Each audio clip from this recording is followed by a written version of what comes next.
gracias por tu palabra, Señor. Gracias que es una luz para nuestros pies, Señor. Y enséñanos, Señor, tu gracia, tu amor. Señor, que tú eres el Cordero de Dios. Y gracias, Padre, por todo. Llénanos con tu Espíritu Santo, que va a enseñarnos, Señor. Llena este lugar. Y gracias por todo, en nombre de Jesús. Amén. Ok, estamos en Juan capítulo 1. Juan capítulo 1. Y entonces, los temas que Dios puso en mi corazón para este capítulo es primeramente el Cordero de Dios. El Cordero de Dios. Y la segunda es que Dios es un Dios lleno de gracia, lleno de gracia. Y entonces, primeramente quiero fijar en el capítulo 1, versículo 29, si puedes mirar allá. Versículo 1, 29. Dice, el siguiente día vio Juan a Jesús que venía a él y dijo, he aquí, ¿el qué? El Cordero de Dios, que quita el pecado del mundo. Entonces, qué hermoso es eso, que Dios tiene el nombre del Cordero. Entonces, posible ustedes han visto un chiquito cordero, tan bonito, tan tranquilo, y es que ellos no pueden lastimar a nadie, ¿eh? Son hermosos, chiquitos, corderos.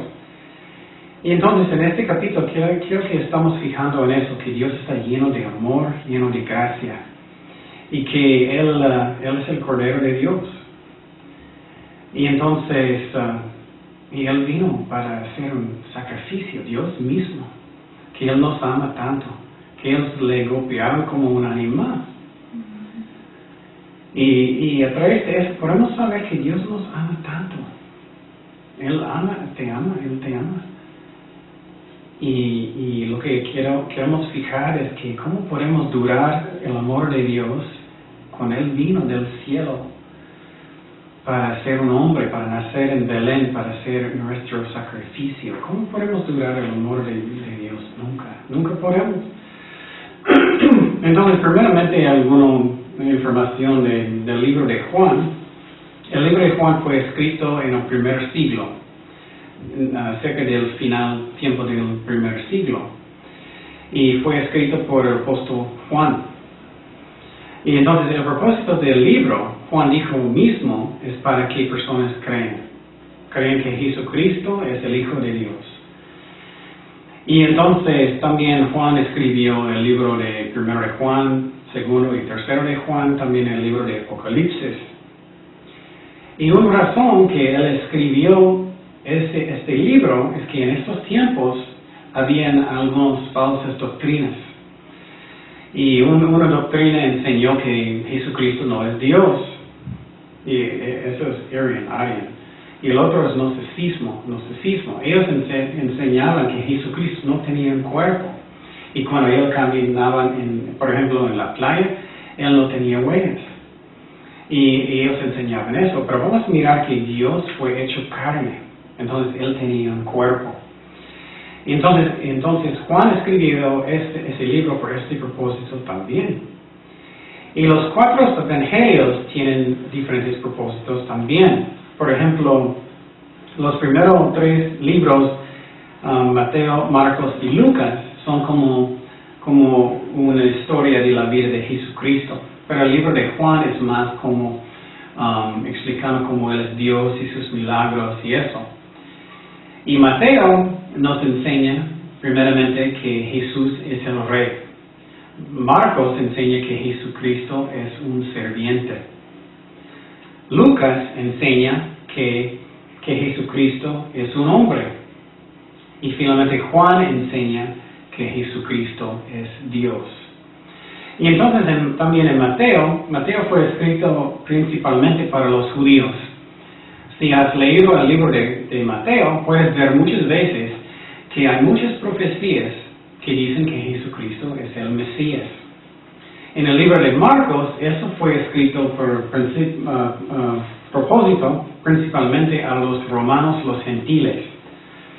Y Lucas fue escrito a los griegos, para los griegos. Y finalmente Juan, otra vez para mostrar que Él es Dios. Entonces empezamos en versículo 1 de Juan. Versículo 1 de Juan. Dice, en el principio era el verbo, y el verbo era con Dios, y el verbo era Dios. Este era en el principio con Dios. Entonces, ¿qué estaba en el principio? En el principio no estaba nada, ¿no? Yo no existía, ni ustedes. Y entonces solamente teníamos ¿quién? El Padre, el Hijo y el Espíritu Santo. Y entonces es muy interesante que solamente ellos estaban. Pero mira lo que dice aquí que es muy importante. Dice que este era el principio con Dios. Entonces Jesucristo ya existía. Él no es una creación. Él siempre ha existido por eternidad. Podemos ver eso. También, mira que dice Él. Entonces, el verbo es alguien, Él. Podemos mirar eso también. Entonces, Él estaba desde el principio, antes de la creación, con Dios. Entonces, ¿quién es esta palabra? ¿Quién es? Vamos a ver, vamos a brincar poquito para ver en versículo 14. Y es muy importante cuando estamos estudiando la Biblia que estamos comparando versículo con versículos, con capítulo por capítulo, o vamos a aprender mal. Dice, y aquel verbo fue hecho ¿qué? Carne.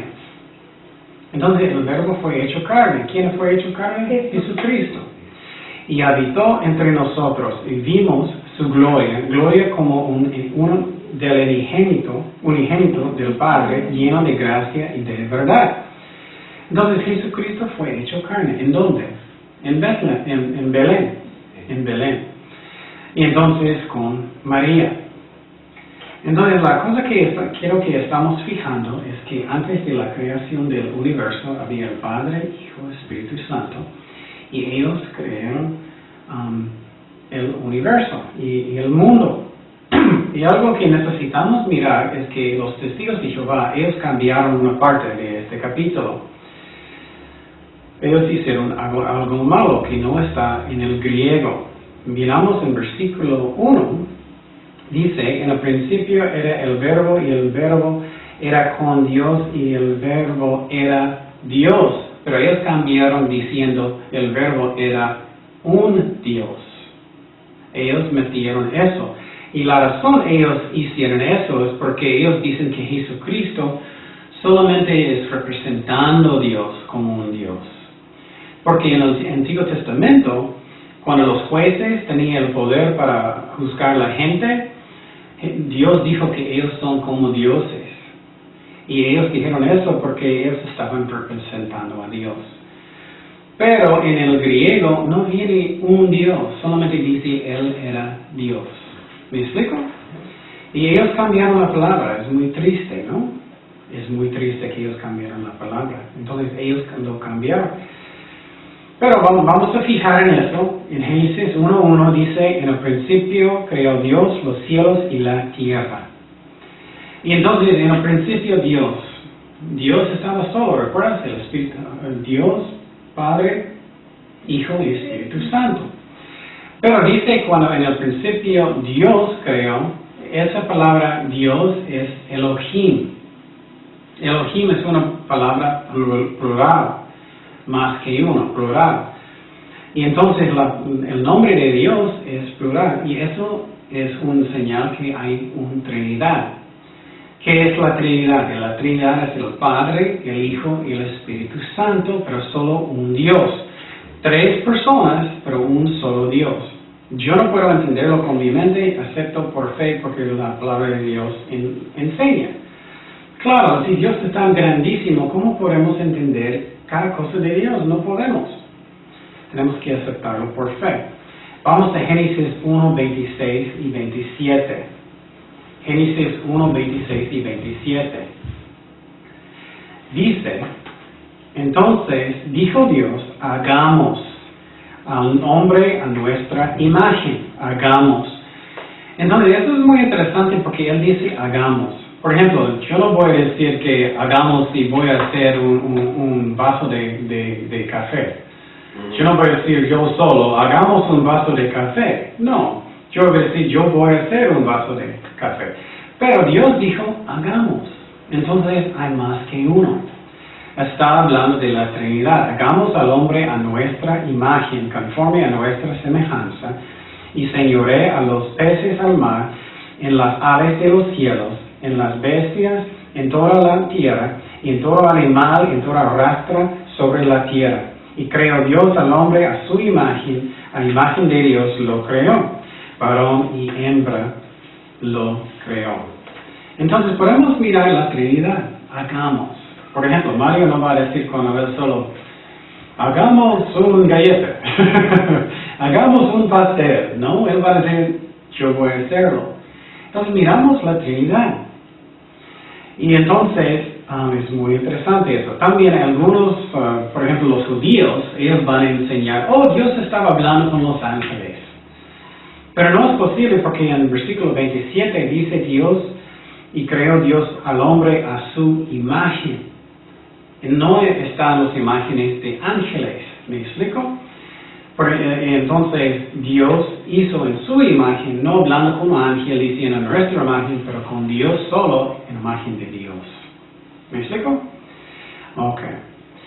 Y entonces también podemos ver que el Espíritu Santo es una persona.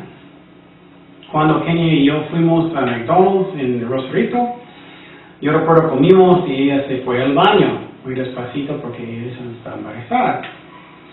Y cuando me senté, yo miré a una señora que tenía un libro grande en su frente de su cara que dice Jehová. Entonces yo sabía que ellos son testigos de Jehová.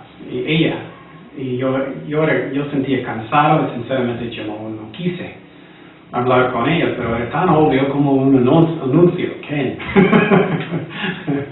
Y fui con ella para hablar con ella. Y expliqué a ella una cosa, que el Espíritu Santo es Dios también, es una persona.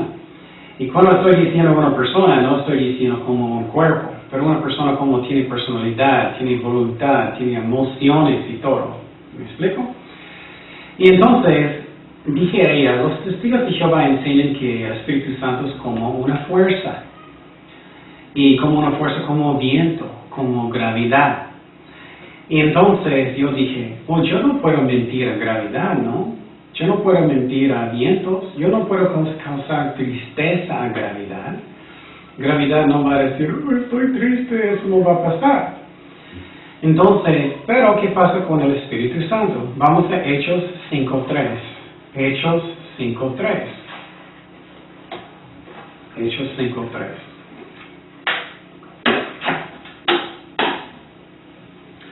Hechos 5.3 dice, y dijo Pedro, Ananías, ¿por qué llenó Satanás tu corazón para que mentieses?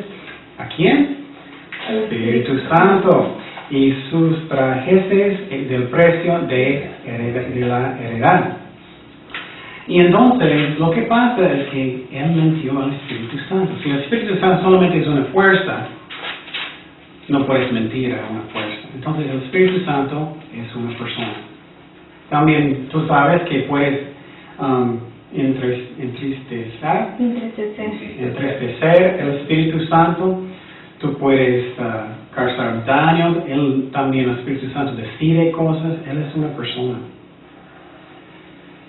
También algo importante que los judíos dicen, ellos dicen, pero Dios es solo uno. ¿Cómo puede ser una Trinidad? Vamos a Deuteronomio. Deuteronomio 6.4. Dice, oye Israel, Jehová, nuestro Dios, Jehová, uno es. Uno es. Entonces ellos van a decir, pero Dios es solamente uno. Jehová uno es. ¿Cómo puede tener una Trinidad? Bueno, en hebreo hay una palabra por esta palabra uno, que es echad. Echad, eso significa más que uno. Pero hay otra palabra que es en hebreo que es Yaqui. Yaqui significa uno y solamente uno. Singular. El otro es plural. Y entonces puedes tener la Trinidad con la palabra Echad. Y entonces, aunque dice Jehová uno es, significa más que uno. Ok, y una manera que tú puedes mostrar a los testigos de Jehová que Jesús es Dios, voy a mostrar ahorita. Primeramente, Jesús es el alfa y Él es el omega, Él es el principio, Él es el fin. Y eso significa que Él no tiene un principio, no tiene un fin. Vamos a Apocalipsis 1.8. Apocalipsis 1.8. Apocalipsis 1.8. Dice, yo soy el alfa y la omega, principio y fin, dice el Señor, el que es, el que era y el que ha de venir, el Todopoderoso. Entonces vamos a ver quién es el alfa, quién es el omega, quién es el principio y el fin. Primeramente ellos cambiaron los testigos de Jehová diciendo no es todopoderoso, pero solamente poderoso. Pero eso no, vamos a mirar, no es tan importante, aunque es malo que ellos cambiaron. Vamos a mirar que podemos ver que Jesús es Dios. Entonces la pregunta en la mente es ¿quién es el alfa? ¿Quién es el omega? ¿Quién es el principio y el fin? Vamos a versículo 11 en el mismo capítulo. En versículo 11 dice que decía, yo soy el alfa y el omega, el primero y el último. Escribe en un libro lo que ves y envíalo a las 7 iglesias que están en Asia, Efeso, Esmirna, Pérgamo, Tiatira, Sardis, Filadelfia y Laodicea. Y entonces también miramos aquí que Jesús es el primero y el último. Ok, ¿de quién estamos hablando? Vamos a Apocalipsis 1:17, brincar 17 y 18. Dice, cuando le vi, cae como muerto a sus pies, y él puso su diestra sobre mí, diciéndome, no temas, yo soy el primero y el último. ¿Quién es? El que vivo y estuvo, ¿qué? Muerto. Obviamente es Jesucristo.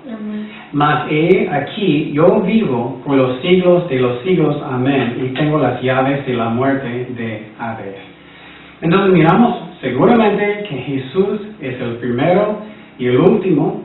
Miramos que Él es el alfa y omega, y el principio y el fin, ¿no? Y entonces, pero, ¿cómo eso muestra que Jesucristo es Dios? Claro, alguien que es el primero y el fin, último, Él es Dios, pero podemos ver más. Vamos a Isaías 44:6. Isaías 44:6. Dice, así dice Jehová, Rey de Israel. Mira que dice Jehová, obviamente es Dios, y su Redentor. ¿Quién es el Redentor? Jesucristo. Jehová de los ejércitos. Yo soy ¿qué? El primero y yo soy el postrero. Y fuera de mí no hay ¿qué? No hay Dios. Entonces Jesús es Jehová. Jesús es Jehová. Él es el primero, el postrero. Alfa y omega, principio y último, el fin. Ok. Seguimos en capítulo 1 de Juan, versículo 3. Capítulo 1 otra vez, versículo 3. Todas las cosas por Él fueran hechas, y sin Él nada de lo que ha sido hecho fue hecho. Entonces, Jesucristo hizo todas las cosas, cada cosa que hay, Dios hizo. Él hizo Mario, hizo Kenia, Él hizo Kenny, Él hizo el mundo, todo lo que está, Jesucristo hizo. Y eso es muy, muy interesante. Esa es otra razón que Jesús es Dios, porque Él es el creador. Y los testigos de Jehová van a decir, oh, solamente Dios usó a Jesús para crear. Pero no es cierto, porque Él estaba desde el principio. Eso es muy importante detalle. Él hizo todas las cosas. si Él hizo todas las cosas, Él no puede ser solamente una cosa. ¿Me explico? Por ejemplo, un perro es una cosa. Otro, yo soy una cosa. Él hizo todas las cosas, entonces Él no es una cosa, Él es Dios. ¿Me explico? Ok, seguimos, vamos a Colosenses 1, 16 y 17. Colosenses 1, 16 y 17.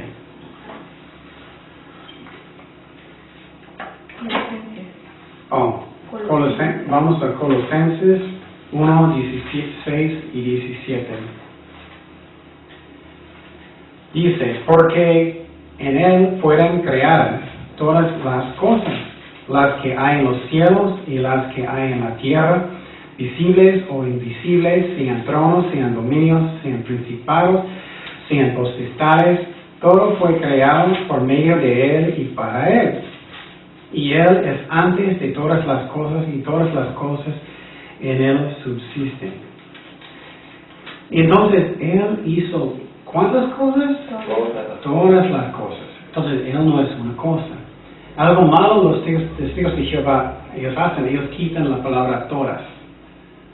Ellos dicen, Él creó las cosas. Y entonces ellos cambiaron la Biblia aquí también. Pero es interesante, si tú miras en inglés, ellos tienen un interlínea, ellos tienen todas las cosas en su propio libro. Bueno, vamos a seguir en versículo 4 en Juan 1. Vamos a regresar de Juan 1, versículo 4.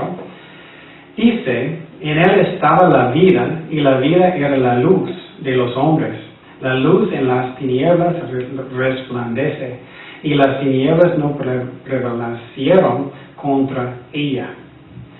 Entonces, Jesús es la fuente de la vida, de toda vida.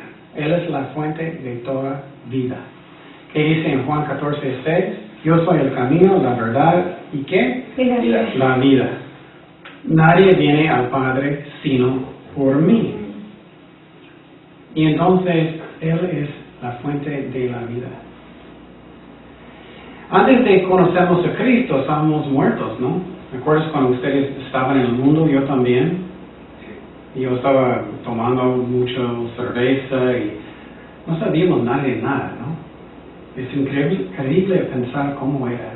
No dimos cuenta de nada, de Dios, de cómo van las cosas, de por qué cosas pasan en el mundo, nada. Estábamos muertos, no estábamos con Dios. Y teníamos una separación entre nosotros y Dios, ¿no? Estábamos muertos espiritualmente. En Efesios 2:5 dice, aun estando nosotros muertos en pecados, nos dio vida juntamente con Cristo, por gracia sois salvos. Y entonces somos salvados y después de salvarnos ya tenemos vida espiritual. Dice en Juan 3:3, respondió Jesús y le dijo, de cierto te digo, que el que no naciere de nuevo no puede ver el reino de Dios. ¿Qué es la razón? Él está diciendo eso. ¿Por qué necesitas nacer de nuevo? Porque estamos muertos. Necesitamos una nueva vida.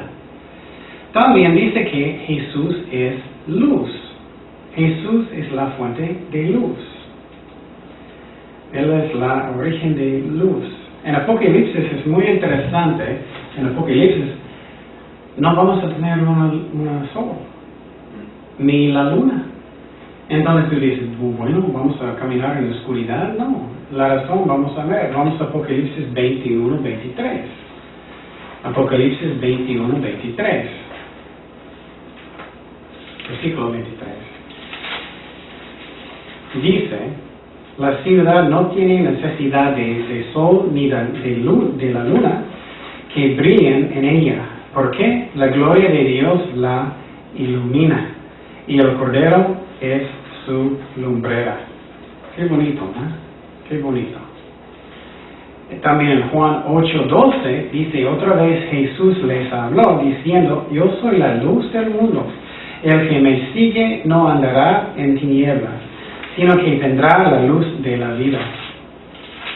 Entonces Jesús es la luz. En 1 de Juan 5:12 dice, el que tiene al Hijo tiene la vida, Él es la fuente de vida. El que no tiene al Hijo de Dios no tiene vida.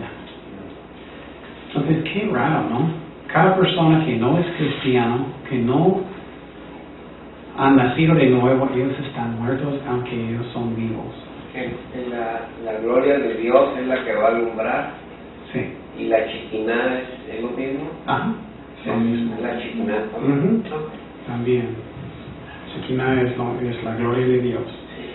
Y entonces en Juan 10, 9 y 10, ya leímos, perdón. Y entonces lo que estamos pensando es que en el principio tenemos el Padre, el Hijo y el Espíritu Santo, antes de la creación. Y ellos estaban hablando, y ellos dijeron, hagamos el universo, hagamos la tierra. Y Él hizo todo, Él hizo el mundo y todo. ¿Y qué pasó? Adán y Eva, ellos cayeron en pecado, ¿no? Y entonces, qué hermoso es Dios que después de eso, Él empezó un plan para salvarnos. Él mandó a su Hijo para nacer, para ser carne, para nacer en Belén, para ser el Cordero de Dios para nosotros, para ser un sacrificio. Eso a mí es increíble que Dios en su majestad, Él bajó para nacer en Belén, para morir por nosotros. Qué gracia es eso, qué gracia, qué amor que Dios tiene por nosotros. Vamos a seguir en versículo 6, en Juan 1, versículo 6. Juan 1, dice, hubo un hombre enviado de Dios, el cual se llamaba Juan. Primeramente, que necesitamos pensar que Dios manda personas. Él nos manda a nuestros ministerios. Y Juan era fiel con su ministerio. Y él tiene un ministerio por cada persona. Dice, este vino por testimonio, para que diese testimonio de la luz, Jesucristo, a fin de que todos creyesen por él. No era él la luz, Juan no era, sino que diese testimonio de la luz, aquella luz verdadera que alumbra a todo hombre. Venía a este mundo. En este mundo estaba en el mundo, por él fue hecho, pero el mundo no le conoció. Y lo suyo vino, y los suyos no recibieron. Mas a todos los que le recibieron, a los que creen en su nombre, les dio potestad de ser hechos hijos de Dios, los cuales no son engendrados de sangre, ni de voluntad de carne, ni de voluntad de varón, sino de Dios. Entonces otra vez, Dios mandó a Juan. ¿Qué era su misión? Su misión es para dar testimonio de la luz. ¿Quién es la luz? Jesucristo. Y dice que la luz verdadera. Hay muchas luces que son falsos, ¿no? Los testigos de Jehová es una luz falsa. Y los mormones es una luz falsa. Los católicos es una luz falsa. Y entonces, también en el libro de Malaquías enseña que, una profecía que Dios va a mandar un mensajero para preparar el camino para Dios. Y entonces es muy interesante, hay profecías de Jesucristo que Él va a venir para ser nuestra salvación, pero también que Dios va a mandar a Juan el Bautista. Es muy interesante, ¿no? Y entonces, es muy interesante y triste que dice que Él vino al mundo, pero el mundo no conoció a Él. Puedes imaginar que tú eres el Dios creador y tú hiciste todo el universo y vienes y ellos no te conocen. Qué raro, ¿no? Pero no solamente ellos. Bueno, vamos a Isaías 53:3. A veces nosotros sentimos rechazados, a veces sentimos malos, pero Jesucristo sufrió mucho de eso. Él es el creador. Dice en Isaías 53:3, despreciado y desechado entre los hombres, varón de dolores, experimentado en quebranto, y como que escondimos de él el rostro, fue menospreciado y no lo estimamos. Entonces, qué interesante, ¿no? Él sentía rechazado. Nosotros sentimos eso. Pero no solamente todo el mundo, también los judíos. La mayoría rechazaron a Jesús, no todos. Quiero decir, algunas iglesias dicen que Dios terminó con los judíos. No es cierto. Pero porque, por ejemplo, Jesús era judío, la primera iglesia era judío, la mayoría eran judíos. Solamente los gentiles entraron más adelante, con la iglesia más adelante. Y entonces, en Juan 19:15, eso es muy triste, antes de crucificar a Jesús, que dijo muchos judíos. Pero ellos gritaron, fuera, fuera, crucifícale. Pilato les dijo, a vuestro rey he de crucificar, respondieron los principales sacerdotes, no tenemos más rey que César. Qué triste, ¿no? Ellos dijeron, no, nuestro rey no es Dios, es César, no es el Mesías. Entonces también Juan dijo que los que recibieron a Jesucristo, los que creyeron en Jesucristo, pueden ser hijos de Dios, pueden ser hijos de Dios.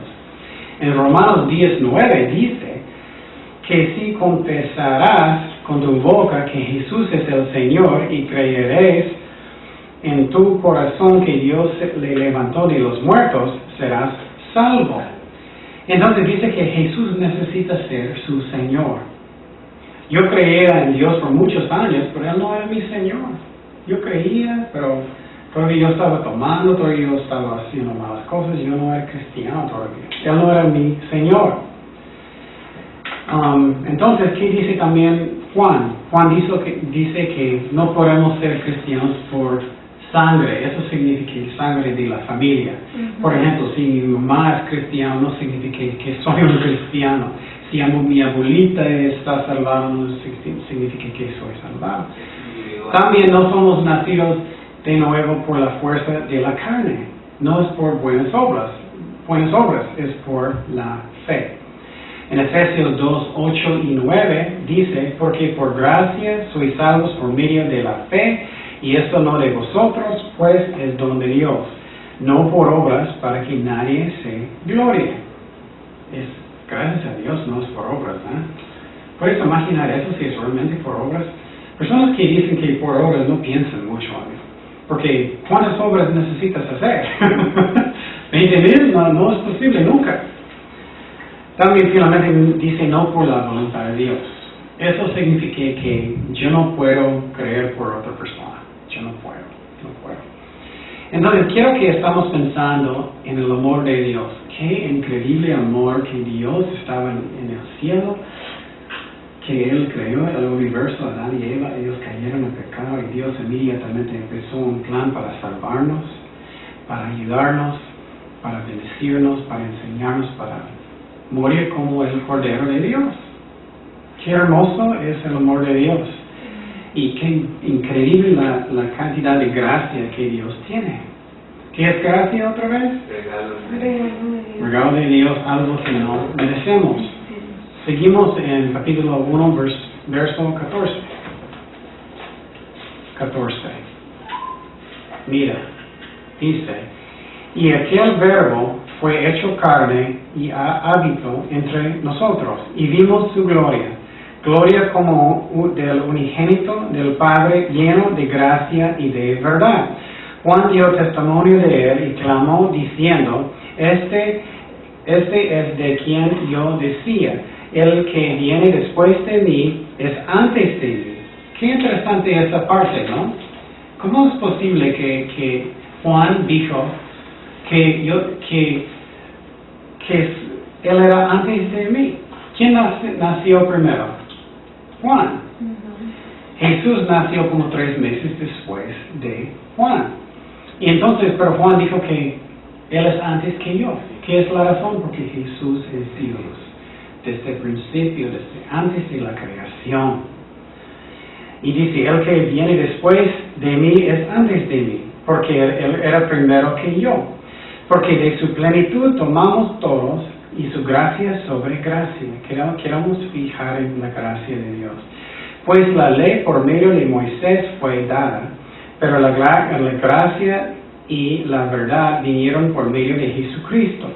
A Dios nadie le dio jamás el unigénito Hijo que está en el seno del Padre, Él ha dado a conocer. Entonces, primeramente, el verbo es ¿quién? ¿Qué dice en versículo 14? El verbo fue hecho, ¿qué? Carne. ¿Quién es entonces? Jesucristo. Entonces, en Belén, Dios nació. Qué increíble, es como Kenia, si ella tenía Dios aquí, qué increíble pensar, ¿no? Entonces María, ella tenía Dios, Jesucristo.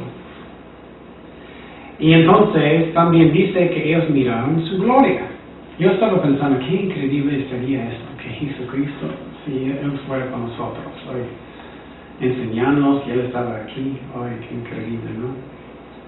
Ellos miraron a Él sanando personas, levantando de los muertos, así quitando los demonios, todo. Es increíble pensar, ¿no? Entonces muchas personas dicen, ¿cómo es Dios? ¿Cómo es Dios? Bueno, necesitamos mirar a Jesucristo para ver cómo es Dios. Cómo Él reaccionó, cómo era en todas las cosas. Dice que Él estaba lleno de gracia, lleno de gracia. Si Él está lleno de gracia, nosotros necesitamos estar lleno de gracia. ¿Qué es gracia? Algo que no merecemos, ¿no? Entonces, ¿cómo es Jesucristo? Un ejemplo cuando los fariseos encontraron la mujer en el adulterio. ¿Recuerdas eso? ¿Cómo reaccionó Jesús? Podemos imaginar lo que pasó. Los fariseos entraron en una casa, puedes imaginar eso. Ella estaba en el acto de adulterio, ellos sacaron a ella. Y posible ella estaba desnuda con una cobija o algo, llevaron enfrente de todos con Jesucristo y ellos gritaron, ella estaba haciendo adulterio, ¿qué necesitamos hacer? En la ley dice que necesitas apedrearla. Pero, ¿qué hizo Jesús? Él no dijo nada, Él solamente empezó a escribir en la tierra. Y puedes imaginar si es mío, Él va a tener mucho. Entonces Él estaba escribiendo en cada fariseo, ellos se leyeron uno por uno. Y finalmente la mujer temblando, Él dijo, mujer, ¿dónde están las personas que están acusándote? Y ella dijo, no hay nadie. Y Él dijo, yo no voy a condenarte tampoco. Pero Él dijo, no pecas más. Entonces podemos mirar cómo Jesús reacciona. ¿Cómo soy yo? Soy como los fariseos. No puedo creer que hiciste eso. No necesito. O ¿cómo soy? ¿Cómo soy? Y entonces Él está lleno de gracia. Él está lleno de gracia. Pero también ella arrepintió. Y entonces es muy importante que tenemos esta actitud. Que Dios quiere bendecir. Él está lleno de gracia. A veces dudamos que Dios quiere bendecirnos. A veces pensamos, no soy suficientemente bueno. Pero no es eso, es por gracia. Vamos a Mateo 7:7 al 11. Mateo 7:7 al 11. Mateo 7:7 al 11. Me gusta este pasaje porque explico cómo es Jesucristo con nosotros. Cómo es Jesucristo con nosotros. Es una descripción como un papá del mundo va a reaccionar con su hijo en comparación como el Padre va a reaccionar con nosotros. Dice, pedid y se os dará, buscad y hallaréis, llamad y se os abrirá. Porque todo aquel que pide, escribe, y el que busca, halla, y al que llama, se le abrirá. ¿Qué hombre hay de vosotros que si su hijo le pide pan, le dará un piedra? O si le pide un pescado, le dará un serpiente. Puedes imaginar si tienes un hijo un día y él pide pan. Aquí está un piedra, no creo. Si él pide un pescado, aquí hay un serpiente. Gracias, papi. No. Y dice en versículo 11, pues si vosotros, siendo malos, sabéis dar buenas dádivas a vuestros hijos, ¿cuánto más vuestro Padre que está en los cielos dará buenas cosas a los que le piden? Entonces, esa es la actitud del Padre. Él quiere bendecirnos, Él está lleno de gracia. Y aunque yo no merezco, aunque no soy perfecto, Dios quiere bendecirnos. Quiero que otra vez estamos pensando en Dios antes de la creación del mundo, que es el Padre, el Hijo, el Espíritu Santo, y Él creó el universo, Adán y Eva, ellos cayeron, Dios mandó a su Hijo para ser un Cordero de Dios. Qué hermoso que Dios quería morir por nosotros, Él quería bendecirnos. ¿Cómo puedo dudar el amor de Dios? ¿Cómo puedo dudarlo? No puedo. Dios está lleno de gracia y de amor. También gracia es lo que no merecemos. Entonces, y tú dices, pero no merezco nada, no merecemos nada, pero Él quiere bendecirnos por su gracia. También dice que Dios está lleno de verdad. Y eso es importante, que Dios es un Dios de verdad. Entonces es importante que decimos la verdad, que guardamos nuestras palabras porque Dios es así. Y podemos imaginar si Dios prometió la salvación y Él va a decir, no, bueno, ya no. Entonces necesitamos hacer eso. Dios es un Dios de gracia, pero también de verdad. Él es santo. También, ya hablamos que Juan dijo que Él era antes de Jesús, que Jesús era antes de Juan, porque Él es Dios. Él es Dios. Y finalmente Juan dijo que la ley vino por Moisés, pero gracia por Jesucristo, por medio de Jesucristo. Entonces la ley, puedes imaginar cómo era si tú fueras bajo de la ley. Qué increíble, ¿no? Tienes que llevar tu animal a la iglesia y el pastor va a matarlo. Pero en esos tiempos era un sacerdote y ya no hay sacerdotes, solamente Jesucristo en el cielo.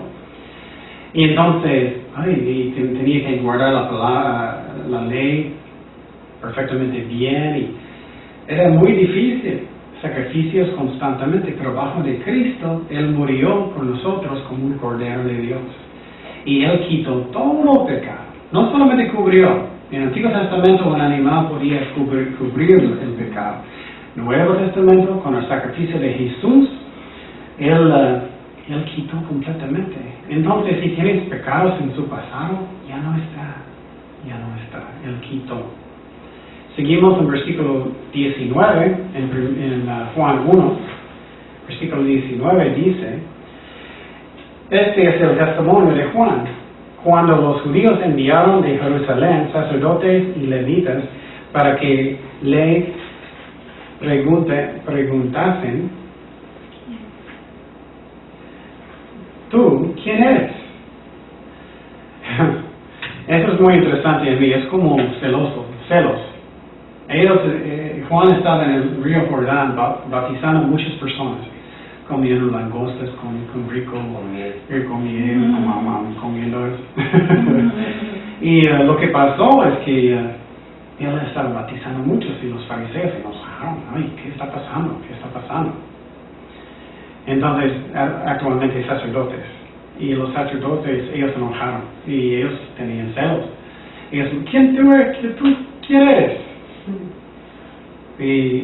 Y Juan confesó, y no negó, sino confesó, yo no soy el Cristo. Y le preguntaron, ¿quién pues? ¿Eres tú Elías? Dijo, no soy. ¿Eres tú el profeta? Él respondió, no. Entonces, cuando dice Elías, es porque hay una profecía que dice, antes de la venida, va a venir Elías. Antes de la venida de Jesucristo, van a venir Elías. Y la Biblia enseña que Juan el Bautista vino en el poder y el espíritu de Elías. Y solamente es un parte cumplida la profecía. Y entonces, pero cuando ser completamente cumplido es en la tribulación, cuando Dios va a buscar el mundo, cuando Moisés y Elías van a venir, muchos piensan que son ellos. Y cuando eso pasa, ellos van a ser los testigos en los últimos días. Y entonces él dijo, no soy Elías, porque él no era, pero él vino en espíritu, en el poder de Elías. También él dijo, no soy el profeta. ¿Quién era el profeta? Moisés profetizó que Dios va a mandar el Mesías, el profeta. Él dijo, no soy el Mesías. Entonces, él estaba diciendo, no soy esas personas. Y la cosa y vamos a ver quién Él va a decir que Él es.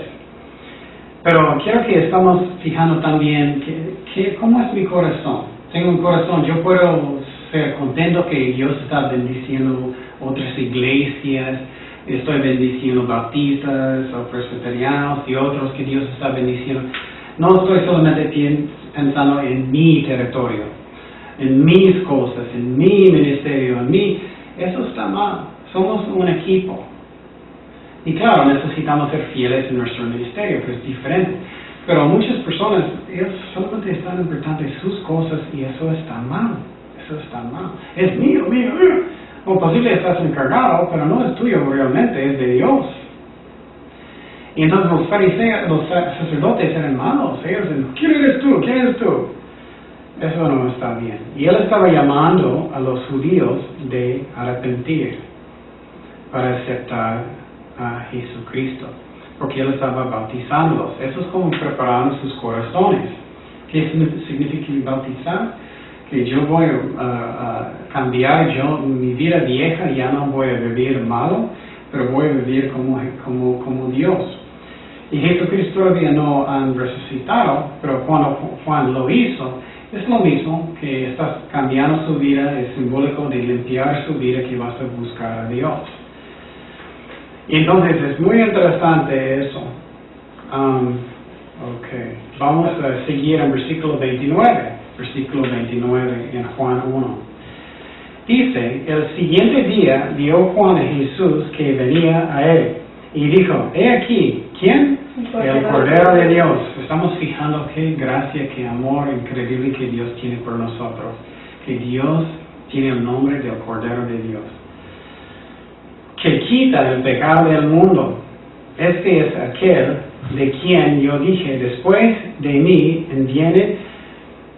viene un varón, el cual es antes de mí, porque el primero que yo. Y yo no le conocía. Eso es increíble para mí. Él no conocía. La razón es porque ellos eran primos. Puedes imaginar a tu primo. Ay, mi primo es Dios. Entonces Juan era, él no conocí, yo no sabía. Y él dijo, más para que fuese manifestado en Israel. Por eso vine yo bautizando con agua. También dio Juan testimonio diciendo, vi al Espíritu. Esa es la manera que él sabía que Jesús era el Mesías, Dios. Vi al Espíritu que descendía del cielo como paloma y permaneció sobre él. Y yo no le conocía, pero el que me envió a bautizar con agua, Dios el Padre mandó a él, aquel me dijo, sobre quien veas descender el Espíritu y que permanece sobre él, ese es el que bautiza con el Espíritu Santo. Entonces Dios dijo, la persona que tú mires, que tiene el Espíritu Santo y quiere arriba, es el Mesías, es Dios. Y Juan era, es mi primo. Y dije, yo le vi y he dado testimonio de que este es el Hijo de Dios. Entonces Juan estaba gritando, anunciando que Él es el Cordero de Dios. Quiero que estamos fijando en esto mucho. Qué amor que Dios tiene para nosotros, para ser un Cordero. Dios mismo en su gloria vino, fue hecho carne, para hacer un sacrificio de un animal que ellos escopiaron a Él. ¿Cómo yo puedo dudar el amor de Dios por mí? Y la gracia que Él tiene. Él quiere bendecirnos aunque no merecemos nada. Qué hermoso es el amor de Dios que Él tiene para nosotros. Y Él está lleno de gracia, está lleno de amor. Vamos a seguir en versículo 35, en capítulo 1. 35. El siguiente día, otra vez, estaba Juan y dos de sus discípulos mirando a Jesús que andaba por allí. Dijo, he aquí, ¿quién? Cordero de Dios, otra vez. Le oyeron hablar los dos discípulos y siguieron a Jesús. Y volviéndose, Jesús, y viendo que les seguían, les dijo, ¿qué buscáis? Quiero que fijamos que Jesús nunca estaba preocupado. Él nunca estaba preocupado de cuántos discípulos, él no estaba jalándolos, ¡ay, ven! Y como rogando, él nunca estaba preocupado, nunca estaba en la carne, forzando las cosas. Él era tranquilo, ven si quieres, si no quieres, no. Claro, él quería que ellos vinieran, pero no necesitamos forzar personas. Algunas personas, los pastores, ellos como tratan de forzar personas a aceptar a Cristo. No, tú necesitas hacerlo del corazón. Dice, ellos le dijeron, Rabí, que tradució es maestro, ¿dónde moras? Le dijo, venid y ved. Entonces, mira, él es muy tranquilo, ven. Y Dios va a tocar los corazones que él quiere tocar. Dice, fueran y vieron dónde moraba. Y se quedaron con él aquel día. Porque era como la hora 10. Andrés siempre estaba llevando personas con Cristo. Eso es algo hermoso. Que necesitamos llevar personas a la iglesia con Cristo.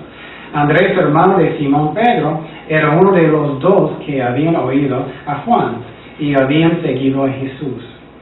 Este halló primero a su hermano Simón y le dijo, hemos hallado al Mesías, que traducido es el Cristo. Y le trajo a Jesús, mirándole, Jesús dijo, tú eres Simón, hijo de Jonás, tú eres llamado Cefas, que quiere decir Pedro. Entonces, miramos otra vez el Cordero de Dios. Jesús es el Cordero de Dios.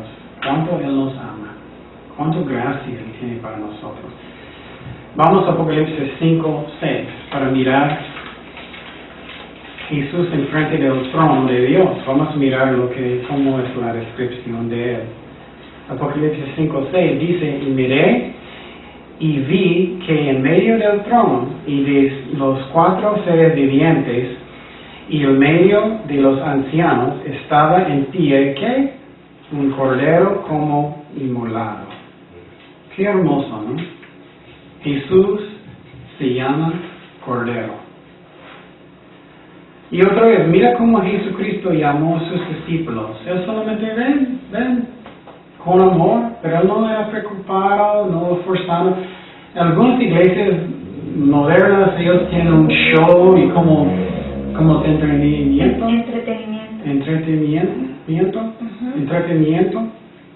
Y un show, ellos quieren forzar a la gente, exigir a la gente, muy preocupados constantemente. No, si haces eso en la carne, siempre tienes que hacerlo en la carne. Porque si necesitas siempre forzar personas. Algunas iglesias siempre están forzando a la gente de servir, de hacer cosas. No, claro, pues podemos exhortarles que es bueno de servir, pero forzando, exigiendo mucho, eso es la carne. Y cuando haces eso, siempre tienes que hacer. Jesús era muy tranquilo, ver eso. Él dejó el Espíritu Santo de hacer la obra. Y con eso puedes tener paz en su corazón. Seguimos el versículo. Quiero decir otra cosa. Me encanta cómo Jesús miró a Pedro, Simón primero. Él estaba mirando a Pedro como Dios va a trabajar en su vida. Él no estaba mirándolo como él era. Él dijo, ok, Pedro, yo sé que tú eres muy inestable. Yo sé que tú siempre estás comiendo tu pie. Yo sé que siempre dices cosas que no debes decir, pero voy a nombrarte Pedro, piedra, estable. Y entonces me encanta porque es como Dios mira a nosotros. Si seguimos a Dios, buscamos a Dios, cuando Él trabaja en nosotros, Él va a cambiarnos como Cristo. Qué hermoso que Jesús dice, ok, voy a cambiar tu nombre, voy a darte un nombre mejor. Seguimos el versículo 43. Dice, el siguiente día quiso Jesús ir a Galilea y halló a Felipe y le dijo, sígame. Mira, él solamente tranquilo. Y Felipe era de Bethsaida, la ciudad de Andrés y Pedro.